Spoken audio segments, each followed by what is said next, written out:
గురుభ్యో నమః. హరి ఓం. ఎందరో మహానుభావులు అందరికీ నా నమస్కారాలు.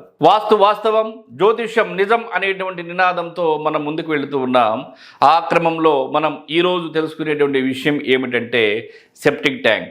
సెప్టిక్ ట్యాంక్ స్థలంలో ఏ విధంగా ఏర్పాటు చేయాలి, స్థలంలో ఏ డైరెక్షన్లో సెప్టిక్ ట్యాంక్ను పెట్టుకోవాలి వాస్తుశాస్త్రం ప్రకారం అనేటువంటి విషయాన్ని మనం క్లియర్గా తెలుసుకునేటువంటి ప్రయత్నం చేద్దాం.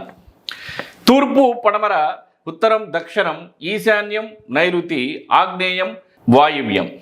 అష్టదిక్పాలకులకు సంబంధించి మనం గతంలో చూసినటువంటి వీడియోలు అన్నిటికీ సంబంధించి కూడా సెప్టిక్ ట్యాంక్ అనేటువంటిది చాలా ముఖ్యమైనది. ఎందుకంటే సెప్టిక్ ట్యాంక్కి సంబంధించి తీసేటువంటి గుంట కనుక ఉచ్చ స్థానంలో ఉంటే ఇబ్బంది లేదు, కానీ నీచ స్థానంలో ఉంటే మాత్రం ఆ కుటుంబానికి సంబంధించి ఆ కుటుంబాన్ని కాపాడేటువంటి వాళ్ళు ఇంక ఎవరు ఉండరు వాస్తుశాస్త్రం ప్రకారం. ఎందుకంటే ఉచ్చ స్థానంలో కాకుండా నీచ స్థానంలో గనక వెయ్యరాని చోట గనక సెప్టిక్ ట్యాంక్ గుంట ఉంది అంటే మాత్రం సర్వనాశనం అయిపోతారు. ఎందుకంటే దాని యొక్క దోషం అనేది ఆ విధమైనటువంటి నెగిటివ్ ఎనర్జీని ఆ గృహములో ప్రసరిస్తుంది. సెప్టిక్ ట్యాంక్ అనేది ఉత్తరంలో కానీ తూర్పులో కానీ తీయాలి. అంటే ఇక్కడ చూడండి, మధ్య తూర్పు, మధ్య ఉత్తరం నుండి వాయువ్యం వరకు, వాయువ్యం నుండి ఉత్తరం వరకు, ఆగ్నేయం నుండి మధ్య తూర్పు వరకు, అంటే సెంటర్ తూర్పులో కానీ లేదా తూర్పు ఆగ్నేయంలో కానీ లేదంటే సెంటర్ ఉత్తరంలో కానీ ఉత్తర వాయువ్యంలో కానీ సెప్టిక్ ట్యాంకులు తీసుకోవచ్చు. ఈ డైరెక్షన్స్ తప్ప ఇంకా ఏ డైరెక్షన్లో కూడా సెప్టిక్ ట్యాంకులు అనేవి తీయకూడదు. ఈశాన్యంలో తీయకూడదు, దక్షిణం తీయకూడదు, దక్షిణ నైరుతి తీయకూడదు, పశ్చిమ వాయువ్యం తీయకూడదు, తర్వాత మధ్య పడమర తీయకూడదు, పశ్చిమ వాయువ్యంలో కూడా తీయకూడదు. ఉత్తర వాయువ్యంలో తీసుకోవచ్చు, తర్వాత తూర్పు ఆగ్నేయంలో తీసుకోవచ్చు, మధ్య తూర్పులో కూడా తీసుకోవచ్చు, మధ్య ఉత్తరంలో కూడా తీసుకోవచ్చు. ఒక స్థలానికి సంబంధించి ఉత్తర వాయువ్యం, తూర్పు ఆగ్నేయం, మధ్య తూర్పు, ఉత్తరం తూర్పులో మాత్రమే సెప్టిక్ ట్యాంక్ తీయాలి.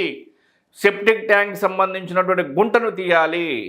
ఆ దిక్కుల్లో కాకుండా మరి ఇంకొక దిక్కులో తీసినా కూడా అనర్థాలను మీరు రుచి చూస్తారు. అందులో ఎటువంటి అనుమానం లేదు.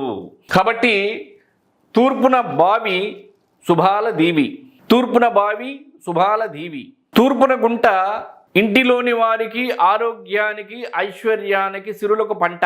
కాబట్టి తూర్పు ఆగ్నేయం నుండి మధ్య తూర్పు వరకు సెప్టిక్ ట్యాంక్ అనేది ఏర్పాటు చేసుకోవచ్చు.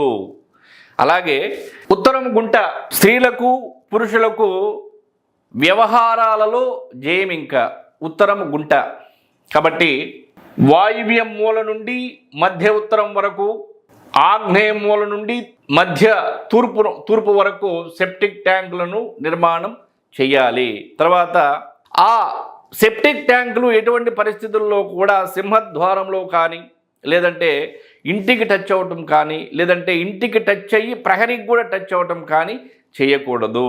దాన్ని సపరేట్గానే నిర్మించాలి. అంటే కొంచెం గ్యాప్ పెట్టి 1 అంగుళం 2 అంగుళాల గ్యాప్ పెట్టి నిర్మిస్తే ఆ దోషం కూడా ఉండదు. ఈ విషయాలన్నింటినీ కూడా మీరు గమనించి ఆ విధంగా వాస్తుశాస్త్రాన్ని పాటించి నిర్మాణాలు చేయాలి అనేటువంటిదే మా యొక్క లక్ష్యం. సర్వే జన సుఖినో భవంతు. నమస్కారం.